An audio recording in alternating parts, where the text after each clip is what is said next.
This is it. Here's where it all happens. Oh my God, I've never even seen this before. It's a variety ad. The Big Red One. Does this look familiar? Look at this. Oh, God. The helmet. That's the helmet. That's the steel helmet.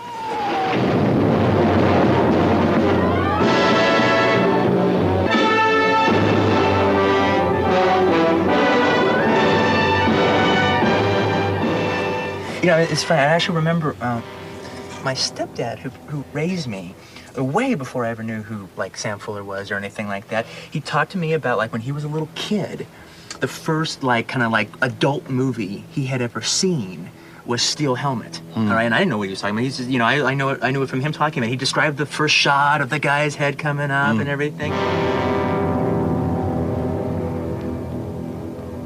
The attitude, the mood, the atmosphere, that strange look and glow in Gene Evans' face from the beginning of the film to the end. There's a fellow who looks like he's going to snap any second. You know, and you're sitting there, and he's the guy we're following. I found a dead American. You sure he's dead? You gotta be sure, you know. Half his head is gone. I better check. Said his head was gone, save his strength. Did you examine him? No, sir. Smart. Did you get his dog tags? Dog tag, are you kidding?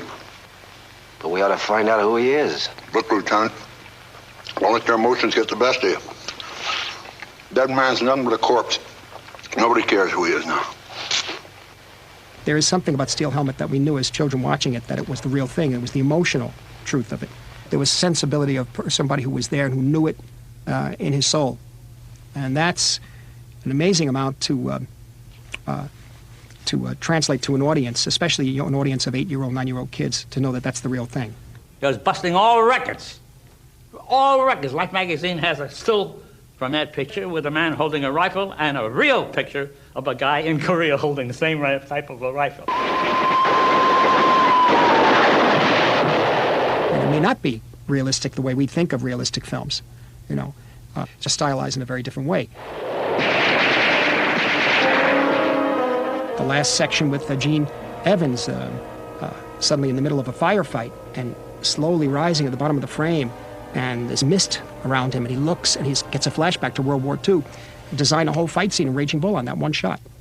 The second fight of Sugar Ray Robinson and Jake LaMotta, used with long lens, and we put bars of flames in front of the lens so that we had a ripple effect. And Robinson is down for the second time in his career. He was down in the last fight too.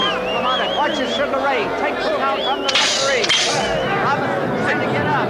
7. But it had this dreamlike nightmare of this man in the middle of what a firefight must be like. The confusion and the absolute ferocity and horror. Any war picture I made, you're in the war. You're in the war. And you learn about the people, of how they act and how they kill and how they use their lives to be smart and let somebody else get killed. You find out those characters with a movie camera.